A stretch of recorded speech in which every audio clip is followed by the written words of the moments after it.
ভাই আপনার কাছে আমার একটা প্রশ্ন। দেখেন, আপনি এই পৃথিবীতে সফল হইতে পারেন না, হ্যাঁ?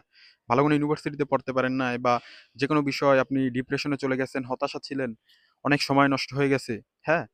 এখন আপনার কি এই জীবনটাও যেভাবে হেলায় ফেলায় চলে গেছে, আপনার কি আখেরাতটাও এইভাবে হেলায় ফেলায় চলে যাবে? দেখেন, এই দুনিয়ায় আপনি ধরেন একটা ভালো ইউনিভার্সিটিতে চান্স পান নাই, ভালো মেডিকেলে চান্স পান নাই। পরবর্তী দেখা যায় কি আপনাকে কেউ দাম দেয় না। আপনার পরিবারও দাম দেয় না। মানে আশেপাশের মানুষ কি আপনার পরিবারও দাম দেয় না।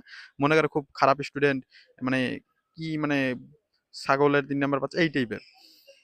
কিন্তু দেখেন, আপনি আমি তো মানুষ, আল্লাহ তাআলার সৃষ্টি। হ্যাঁ?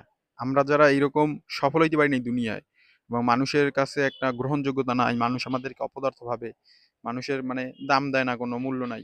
সেক্ষেত্রে দেখবেন এই মূল্যটা কিন্তু আপনি আমি তো জানি আমাদের ভিতরে আসলে কি আছে। আমাদের ভিতরে আমরা কতটুকু পারি, বা কি কারণে আমাদের জীবনটা সফলতা দুনিয়ায় এই ক্ষণিকের জীবনে একটু সফলতা পাই নাই, যেটা মানুষ সকল সফলতা বলে। এই বিষয়টা দেখেন, সেক্ষেত্রে আমরা আমাদের আল্লাহ তাআলা সৃষ্টি করছে। এখন যদি আমরা মৃত্যুর পরে আখিরাতে জান্নাতও না পাই, সেক্ষেত্রে কত বড় একটা আফসোস হইবে, কত বড় কষ্ট হইবে দেখেন তো। যে দুনিয়ায় সফল হইতে পারলাম না, আখেরাতেও যদি জান্নাত না পাই, সেক্ষেত্রে আফসোস করে আসলে জাহান্নামে যাওয়া ছাড়া কোনো উপায় থাকবে না। এর জন্য ভাই বলি কি, যে দুনিয়ায় যেহেতু সফল হইতে পারি নাই, আল্লাহ বিল্লাহ করি, প্রো মুসলিম হই, মানে যাতে জান্নাতটা সিকিউর করতে পারি। জান্নাত আখেরাতে জানি এক চান্সে জান্নাত পেয়ে যাই, এবং এরপর আর যদি আল্লাহকে ধরা যায়, সেক্ষেত্রে দেখবেন দুনিয়াটাও আল্লাহ তাআলা যতটুকু আমাদের দরকার যতটুকু, আমাদের রিজিকে যতটুকু আছে অতটুকু আল্লাহ তাআলা সুন্দর করে দেবে। এটাই আমার আর কি, আমি সহ সকল ভাইদেরকে আর কি বলতে চাই। ভাই আমার মতো যারা আছেন, যারা এই 20-21 বছর বয়স, honours first year, second year, third year এই টাইপের যারা, এদেরকে বলবো ভাই, আবার অনেকে আছে যে এই যে রিলস দেখে, টিকটক মিকটক আবি যাবি, ভাই এত নোংরা জিনিস দেখে আসলে এগুলো কেউ ধরতে পারেন, ছুঁইতে পারেন, বা কোনো উপভোগ করতে পারেন? খালি চোখের একটা জেনা, এটা দরকার কি ভাই? এটার জন্য তো আমাদের জাহান্নাম যাইতে হইবে।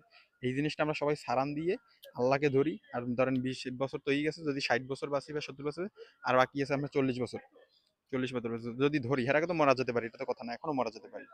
সেক্ষেত্রে এখন বলতে চাই যে আমরা আসলে আল্লাহকে ধরি এবং জান্নাত পাবো ইনশাল্লাহ, এটা আমাদের আকাঙ্ক্ষা থাকা উচিত। যে দুনিয়া যেহেতু আমাদের কাছে, জান্নাত যাতে আমাদের মিস না হয়। আপনাদের হাতও ধরি পাও ধরি ভাই, সমস্ত এই মোবাইল টোবাইল মানে এই যতটুকু কাজের জন্য চালানো প্রয়োজন অতটুকু চালান, না নিকৃষ্ট জিনিস আর দেখেন না, এবং হচ্ছে আল্লাহকে ধরেন, যাতে ফার্স্ট চান্সই যেন জান্নাতে যেতে পারি মৃত্যুর পর পরই। তারপর অনেক শান্তিতে কাটবে জীবন, অনেক মানে ওদিকে তো অনেক টাইম, ঠিক না? এটাই আমার আর কি বলার ছিল, একটা জীবন থেকে নেওয়া।